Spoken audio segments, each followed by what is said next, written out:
P. Wadhwani pharmacy महाविद्यालयाच्या पुढाकारानं फायटोफार्मास्युटिकल्स आणि पॉलीहर्बल फॉर्म्युलेशन या विषयावर एकदिवसीय राष्ट्रीय परिषद आयोजित करण्यात आली होती। या परिषदेला देशभरातील विविध महाविद्यालयातील शेकडो विद्यार्थी आणि प्राध्यापक वृंद उपस्थित होता। फायटोफार्मास्युटिकल्स आणि पॉलीहर्बल फॉर्म्युलेशन या एकदिवसीय राष्ट्रीय परिषदेत देशभरातील सुमारे 160 विद्यार्थी आणि प्राध्यापकांनी परिषदेला उपस्थित राहून हर्बल औषध निर्मितीतील नवा संशोधन प्रवाह, गुणवत्ता मानकं आणि नियामक आव्हानांवर चर्चेत सहभाग घेतला।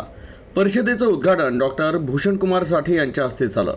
त्यांनी हर्बल औषध निर्मिती क्षेत्रातील वैज्ञानिक दृष्टिकोन, मानकीकरण आणि संशोधनाचं वाढतं महत्त्व अधोरेखित केलं।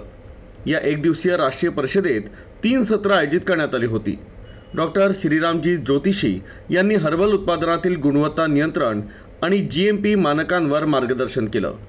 डॉक्टर प्रतीक बाहुते यांनी आयुर्वेदातील पॉलीहर्बल फॉर्म्युलेशन आणि पंचकर्मातील उपयोग स्पष्ट केला, तर डॉक्टर साहेबराव कदम यांनी पॉलीहर्बल औषधांच्या क्लिनिकल वापराबाबत अनुभव सादर केला।